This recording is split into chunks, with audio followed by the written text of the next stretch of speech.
ಸದ್ಗುರುನಾಥ್ ಮಹಾರಾಜ್ ಕಿ ಜೈ. ಜೋಡಿ ಹಂಸಗಳು ಒಂದು ಸರೋವರದ ಸಮೀಪ ಮರದಡಿಯಲ್ಲಿ ಗೂಡು ಕಟ್ಟಿ ಮೊಟ್ಟೆ ಇಟ್ಟು ಮರಿ ಮಾಡಿದೆವು.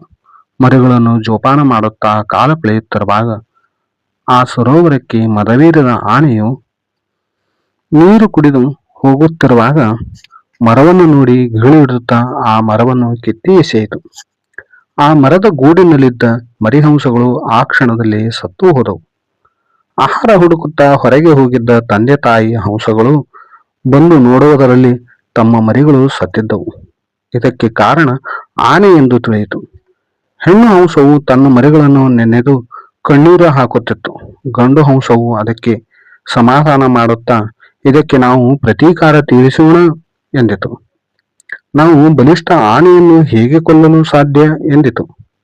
ನೋಡು ಎಂದು ಗಂಡು ಹಂಸವು ತನ್ನ ಗೆಳೆಯರಾದ ಇರುವೆ, ಕಾಗೆ ಮತ್ತು ಕಪ್ಪೆಯನ್ನು ಭೇಟಿ ಮಾಡಿ ತನಗಾದ ನೋವು ಹೇಳಿ ಸೇಡಿ ತೀರಿಸಿಕೊಳ್ಳಬೇಕು ಎಂದಿತು. ನಾವು ಚಿಕ್ಕ ಚಿಕ್ಕ ಪ್ರಾಣಿಗಳು, ನಾವು ಬಲಿಷ್ಠ ಆನೆಯನ್ನು ಹೇಗೆ ಕೊಲ್ಲೋಣ ಎಂದವು. ಅದಕ್ಕೆ ನಾನು ಹೇಳಿದ ರೀತಿಯಲ್ಲಿ ಒಂದು ಉಪಾಯ ಮಾಡಿದ್ದೇನೆ. ಎಲ್ಲರೂ ಈ ಉಪಾಯವನ್ನು ತಿಳಿಸಿ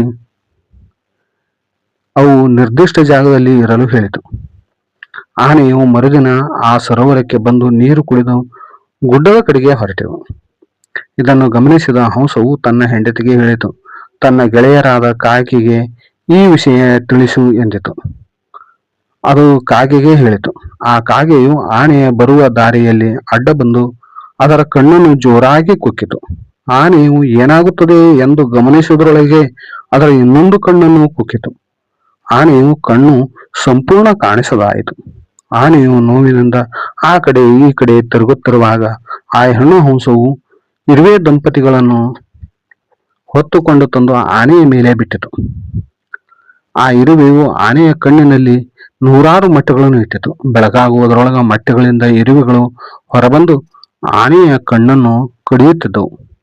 ಮೊದಲೇ ಕಣ್ಣು ಕಾಣದ ಆನೆಯು ನೀರು ಬೇಕು ಈ ಕಣ್ಣಿಗೆ ಎಂದು ನೋಡುತ್ತಿರುವಾಗ ಕಪ್ಪೆಯ ಬೆಟ್ಟದ ಮೇಲೆ ವಟಗುಟ್ಟುವ ಧ್ವನಿ ಕೇಳಿತು. ಆನೆಯು ಕಪ್ಪೆಯ ಧ್ವನಿ ಕೇಳಿ ಅಲ್ಲಿ ನೀರಿರಬಹುದು ಎಂದು ತಿಳಿದು ಬೆಟ್ಟೆಯ ಮೇಲೆ ಹೋಯಿತು.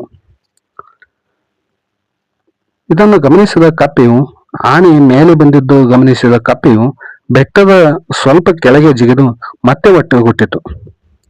ನೀರು ಮುಂದೆ ಇರಬಹುದು ಎಂದು ಬೆಟ್ಟದ ಮೇಲಿಂದ ಕಾಲು ಮುಂದೆ ಇಟ್ಟಿತು.